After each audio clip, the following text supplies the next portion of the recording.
सामाजिक कार्यकर्ता Lalan Kumar, youth India development board इकाई मधुबनी अध्यक्ष,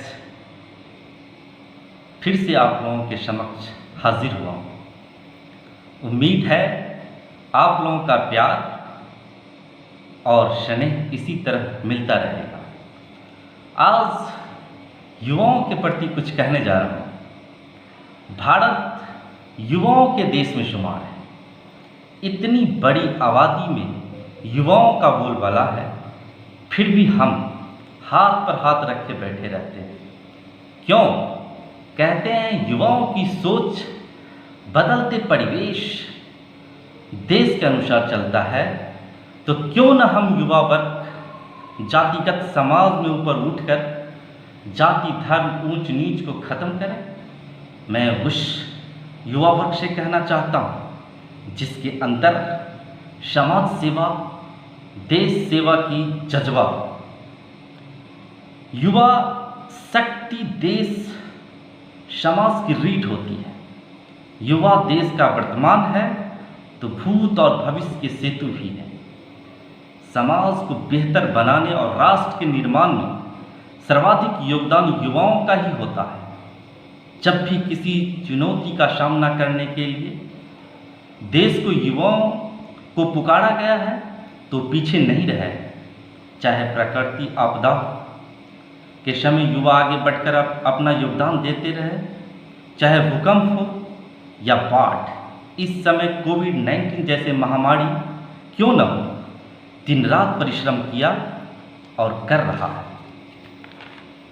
युवा समाज में सामाजिक आर्थिक और नव निर्माण में महत्वपूर्ण भूमिका निभा सकते हैं। केवल राष्ट्रीय युवा दिवस मनाकर स्वामी विवेकानंद जी के सपनों को साकार नहीं किया जा सकता। स्वामी विवेकानंद ने युवाओं को आह्वान करते हुए कठोपनिषद का एक मंत्र कहा था, उत्तिष्ठः जाग्रत प्रपाय वर्णानि बोधत, अर्थात उठो जागो और तब तक रुको जब तक कि अपने लक्ष्य तक पहुंच जाओ।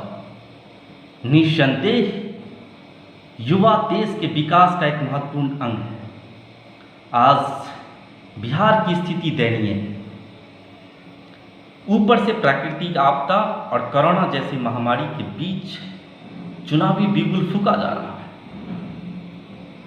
मैं चुनाव आयोग से दरख्वास्त करना चाहता हूं कि इस विकट की स्थिति में चुनाव न कराकर जनता की भलाई के बारे में सोचें।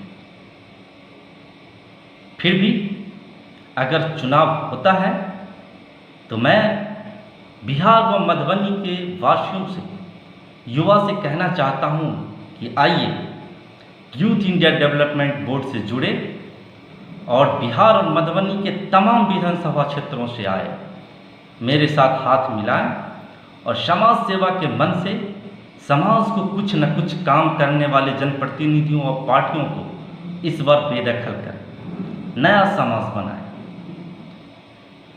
बिहार की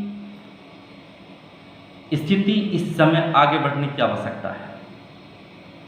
विवेकानंद, दीनदयाल, सरदार पटेल, अटल बिहारी, बाबा साहेब के कार्यों को और सपनों को साकार करने के लिए वचनबद्ध हो, तभी जाकर एक नया बिहार बनेगा और बिहारी जैसे शब्द सुनने को नहीं मिलेगा।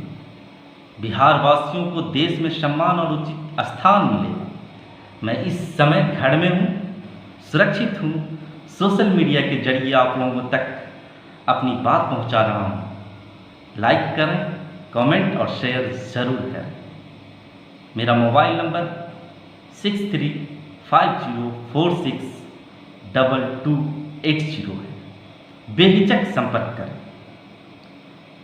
कोरोना की इस घड़ी में अपना व परिवार का ख्याल रखें। जय हिंद।